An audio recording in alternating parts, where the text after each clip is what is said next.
you are watching SHOUTcraft, exciting entry-level esports commentary with myself, TotalBiscuit. Next choice is Scrap Station. Interesting level choice. Close air distance, of course, at all times with just this small space between here. We see Dimaga as Red Zerg yet again, and as Blue...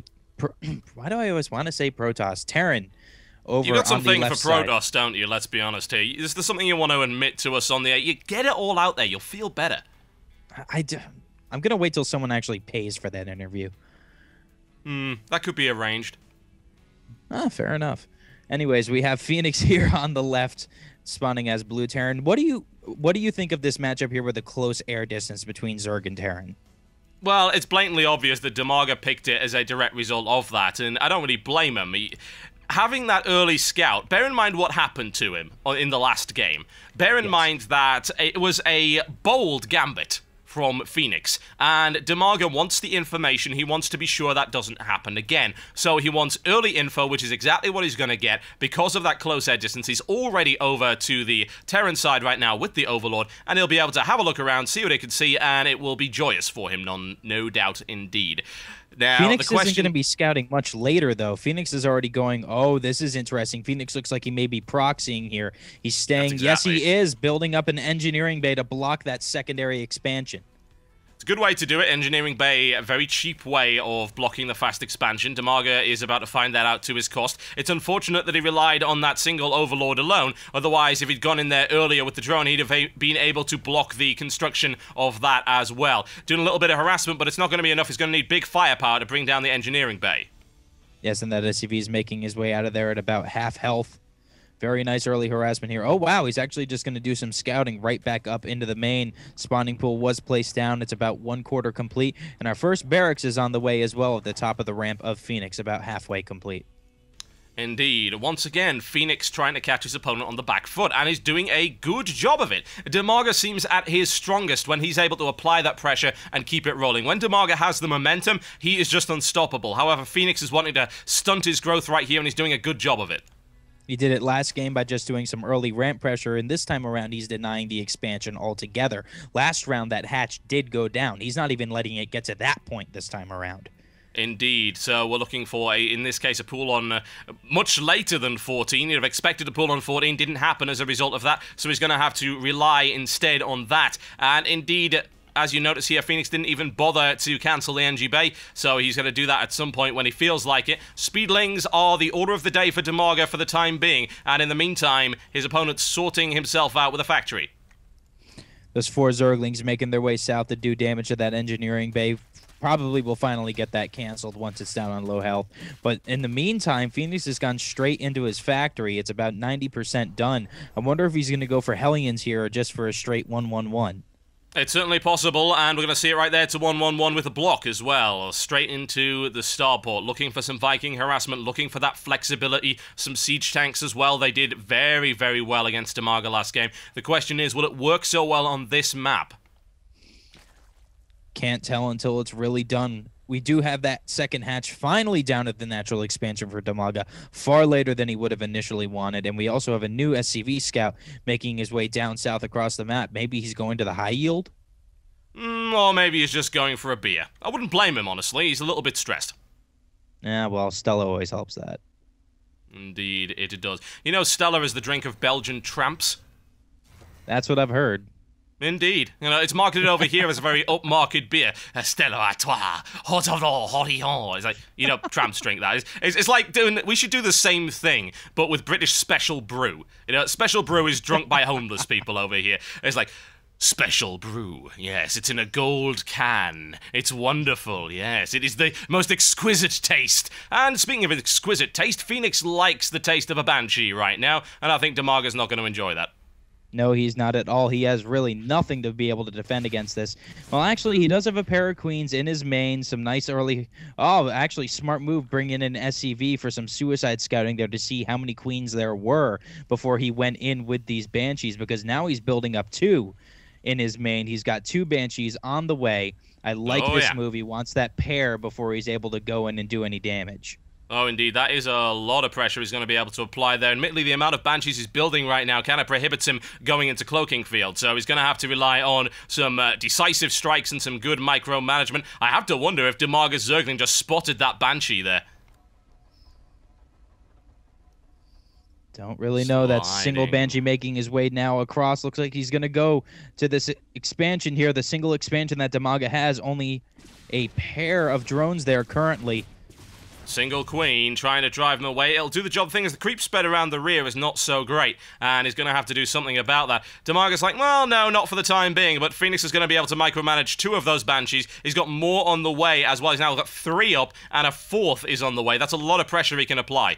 Very nice early pressure here. However, he has not researched Cloak, so Cloak is not going to play a part in this at all. Spire is about 3/4 complete now, so if he's going to do damage with these Banshees, he needs to push in now. Yes, he is. Fenix is sorting out an armory in the meantime, looking for a transition right here. Here's the force. It's going to be good enough. Dimaga's going to lose a queen right here. There we go. There's the volley, and down it goes. 2 more queens now available. Focusing on Fenix. Too slow with the micromanagement right there, but he's able to take down another queen, and the 3rd one down, and now Fenix has got his merry, wicked way with Dimaga's expansion, and the drones are saying, to hell with this. I'm out of here. This is absolutely dominating position here for the time being for Fenix. 4 mutas on the way, still giving chase after all these drones. Oh, they're trapped in a corner. It's at times like this you see your economy slipping through your fingers and you get a little bit upset by that. That expansion is effectively neutralized. There's nothing he can really do until he gets some good AA out. At the moment, he is working on mutas. He's already got 4 up, and we can expect to see a few more to try and regain that air superiority and deal with the Banshees. Looks like we have a single Viking about to make its way out onto the map. You're going to try and use those Vikings to keep up that air superiority that Fenix has had this entire time. He also just finished an armory, and our first Thor is on their way out onto the field. Indeed, good counter to the Mutalisks, which is a good idea considering Dimaga just managed to pick off one of the Banshees with it. Indeed, he's down to 1 Banshee. It was costly. There's no doubt about that. At the moment, units lost is pretty much almost equal, 25 resources in it. That's all it is. But there's a Banshee down, and now Dimaga managing to secure that expansion and gain some air superiority for the time being. But only as long as those Thors stay off the map. First Thor has just made his way onto the map. Single Viking out on the field right now. Another Viking on the way, placing up a turret in the mineral line of his main as well. Fenix is starting to think defensively here. He's going to want to stick back, wait until that Thor count and Viking count gets as high as he wants. Actually, no, surprising to me, he's actually going for it.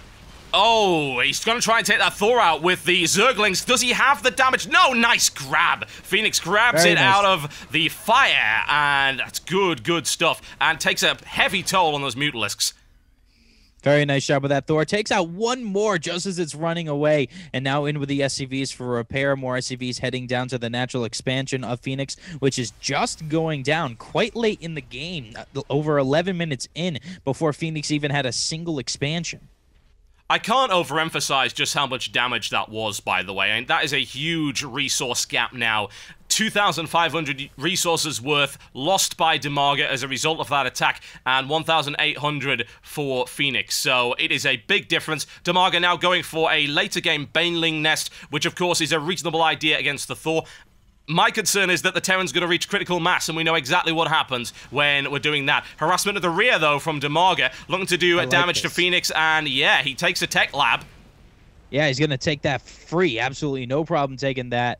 Finally gets a single Viking in there, but it's not really going to be able to fend off much for too long. Putting a Raven out now, it looks like. No, that Raven's actually stuck because Phoenix is food capped at 62. Has 2 more supply depots on the way.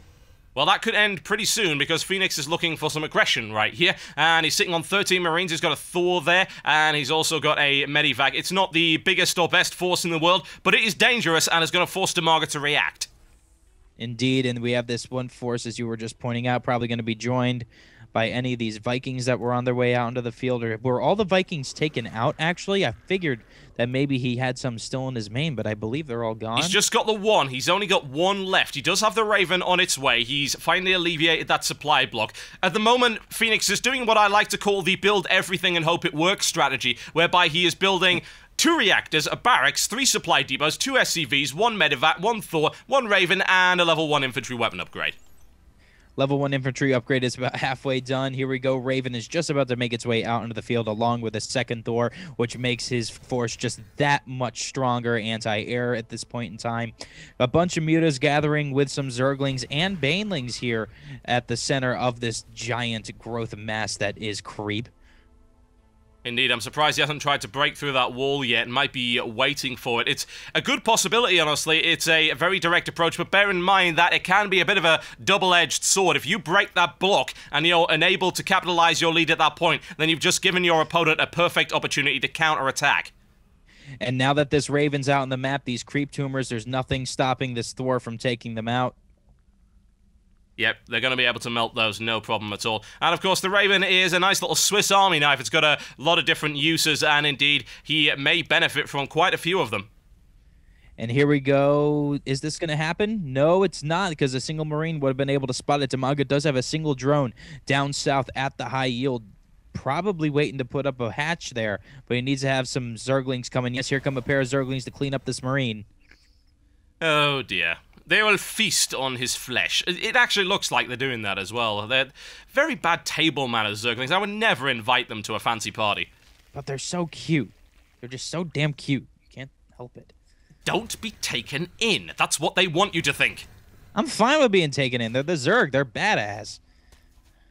Oh dear, that SCV is just regretting it, isn't it? Well, you know what, if that Zergling doesn't kill you, the other 50,000 will. That's a flight of Mutalisks if I've ever seen one. 17 currently up, 20 currently up, another 4 on the way for Dimaga, air superiority at its finest, and however, they're going to run into a wall of bullets. Let's be entirely honest here, but look at that. Slides past that force from Fenix right there, and engaging right here, taking down the command center. The command center might even go here.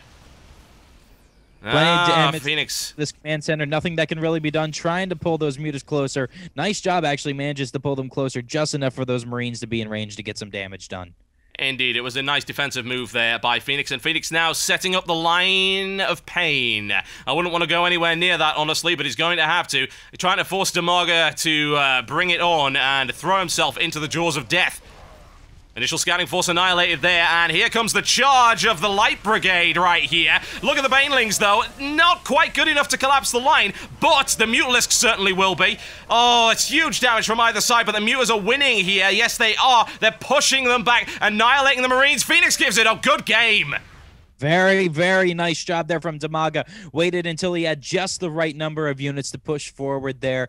I think that Fenix was caught off guard. I think he thought he was more in command than he was, and all of those mutas just ended up winning the match there for him. Impressive move there by Dimaga. No doubt about that. And look how fast he pumped them out as well. It was unbelievable. It's like, well, suddenly the sky is clouded in horrible chitinous death. That's what he wanted, and that's what he got, and Fenix just ate the tail end of it, and he didn't like it one bit.